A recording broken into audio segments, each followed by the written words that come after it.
The only simplicity to be trusted is the simplicity to be found on the far side of complexity.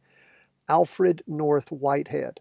And my friends, that is exactly what we have done. I have used the most complicated charts you can imagine, where it is a real problem with analysis paralysis because there's so many factors to consider that it's almost impossible to make a decision. And what we have done is moved past that to the far side of complexity where we can trust our simplicity. That is the price percent oscillator, the derivative oscillator, the very simple charts we have with our Heikin-Ashi candlesticks, our Bollinger Bands, and of course our trend lines. You want to know more about what we do? You need our book. Thank you for everyone who has purchased it. There's an autographed copy waiting for you. And of course, when you get ready to get real serious, become a Patreon member. Patreon members, don't forget, we will be getting out to you probably tomorrow. I'm going to try to do this closer to Friday rather than farther away. So probably I've done it some on Wednesday nights, probably going to be doing it more and more on Thursday nights. That is getting you the weekly vertical crossovers. If I get them to you too soon and the market takes another direction, a lot of them aren't going to be good or not as good choices as they could be. And what I'm talking about are the S&P 500 weekly vertical crossovers. We provide up to 20 of those every week.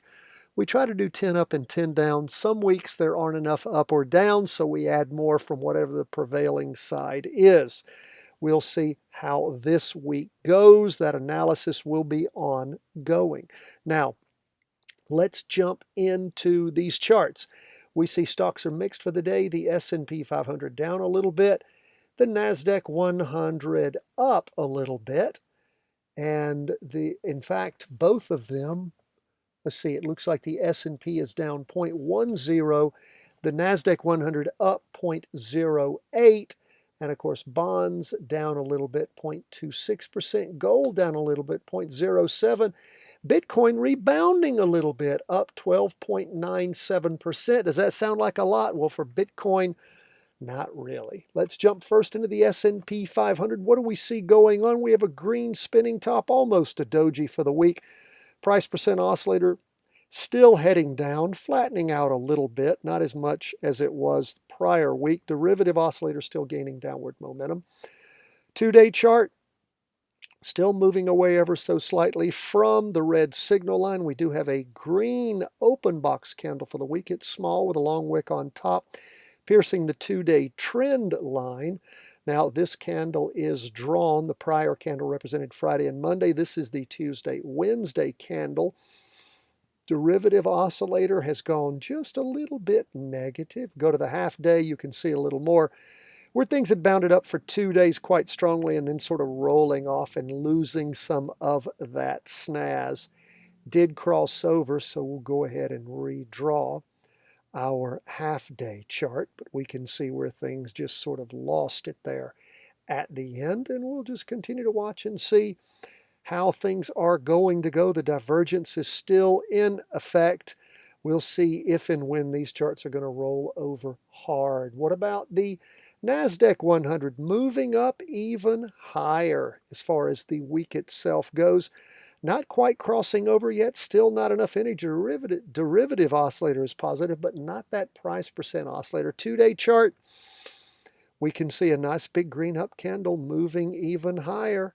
We see the derivative oscillator heading up, price percent oscillator heading up also. We go to the half-day chart. It is flat but positive. We can see where things peaked back on Wednesday and then just sort of sliding sideways, losing a little bit of that even at the end of the day, just barely up 0.08%. That is where we are now. Are we going to, at some point, have this thing die? Well, at some point, everything dies. But again, still's got some energy there, but not enough to cross over that weekly just yet. So, and we can see the divergence in effect, where we've hit higher highs, but that price percent oscillator isn't as high as it was prior to this prior high that ended, what was that, at the end of April. So divergence still in effect, showing some weakness there. Let's go to 20-year bonds. We see that so far for the week, we've not reached a higher high. Price percent oscillator is shaving off a little of that energy. Derivative oscillator still heading up on the weekly. On the 2-day, it's where we see that red spinning top with a lot of loss of energy there. The price percent oscillator still going up. Derivative oscillator high, losing a wee bit of energy. Half day, we saw things pound down for a day and a half, and then it's really just been sliding sideways since then. Still negative there, hasn't pierced the 2-day, so we'll continue to keep a watch on 20-year bonds. That is where we are on bonds and stocks. Lastly, gold rebounding a little bit, not much, 0.18%. Of course, gold peaked for us back on the week ending, let's see, did we hit the high there?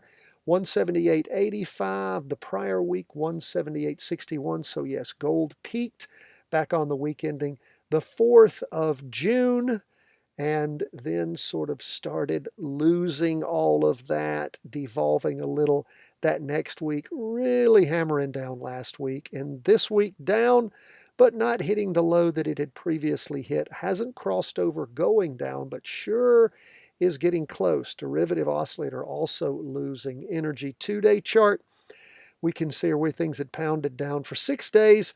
This latest is a slowdown in that down movement, still below the trend line. Price percent oscillator spiking down, derivative oscillator heading down. That is our 2-day. How about the half day? That's where we can see where things pounded down, bottom there on Friday in the afternoon on the 18th of June, and then just sliding sideways since then. At the end of the day, things did cross over going up. It looks like, let's check on the left side of the chart.